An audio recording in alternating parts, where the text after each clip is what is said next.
گھر میں ماحول یہ بناؤ جب شادی ہو نا اسی وقت سے. اب تو جن کے بچے بڑے ہو گئے اب وہ بہت مشکل ہے. جب شادی ہو تو پہلی رات بیگم کو جو آپ نے سب سے اہمیت کے ساتھ جو بات سمجھانی ہے، پہلے تو بیگم کو بتائیں کہ بیگم میری آپ سے شادی ہوئی تھی، اس سلسلے میں آپ کے سامنے حاضر ہوا ہوں. ذرا تمیز سے نا، لکھنؤ والوں کی طرح ایک دم نصیحتیں نہیں شروع کر دیں. وہ کہے کہ یار ابھی آگے بیٹھا ہے، کوئی محبت کی باتیں کرو، آتے ہی ایک دم چلے 4 مہینے کی باتیں شروع کر دی، اس نے نصیحت شروع کر دی. تو آپ پہلے یوں شروع کریں کہ میری آپ سے شادی ہوئی تھی، اس سلسلے میں حاضر ہوں. پھر اس کو آپ شروع میں ہی سمجھا دیں کہ دیکھو ہمارے گھر کا ماحول ہے، ویسے ہوگا تو نہیں لیکن چلو فرض کر لو ہے. ٹھیک ہے نا. اس کو یہ بتائیں کہ دیکھو ہم جب بھی بات کریں گے نا آپس میں، ہمارا والیوم کیا ہوگا، 25 تک بس برداشت کریں گے ہم، ٹھیک ہے نا. 25 سے اوپر کسی کا بھی والیوم ہوا تو وہ جرمانہ دے گا.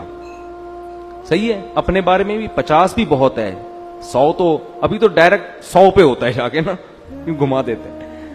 یہ چیخو پکار اللہ کو پسند نہیں ہے.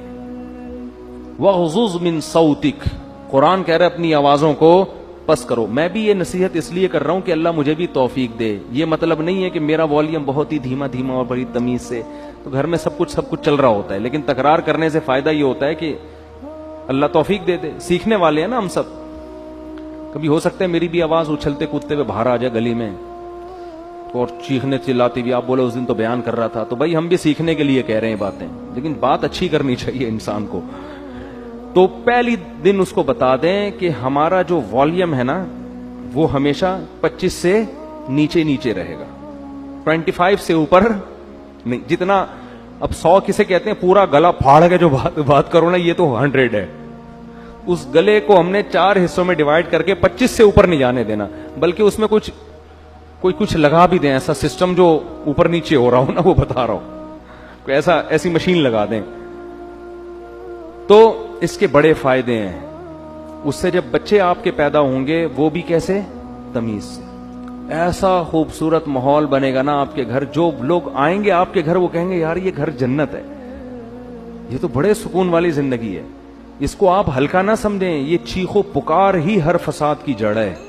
ہر فساد کی جڑ کیا ہے، چیخو پکار. بات کرنے کی تمیز ہی نہیں ہے. گدھے کا مسئلہ کیا ہے، بات غلط نہیں کرتا، تمیز سے نہیں کرتا بات. گدھے کی باتیں صحیح ہوتی ہیں، اسٹائل غلط. اب گدھے کو گھاس چاہیے، بلی کو چاہیے بھوک، میاؤں میاؤں، بس سمجھ جاتا ہے آدمی اس کو بھوک لگ رہی ہے. گدھے کو 2 منٹ کا کام ہے آپ سے، لیکن اس کے لیے اسٹائل دیکھو. پہلے پوری آواز پھیپڑوں میں بڑھے گا، بھر کے پھر ہاں ایسے نکالے گا. تو گدھا کے ساتھ پرابلم یہ ہے کہ اس کی بات غلط نہیں ہوتی، اسٹائل گدھے جیسا ہوتا ہے اس کا. ٹھیک ہے نا. تھوڑی سی بات کرے گا آدمی کہے گا اللہ کا واسطہ چپ ہو جا تھوڑی دیر کے لیے.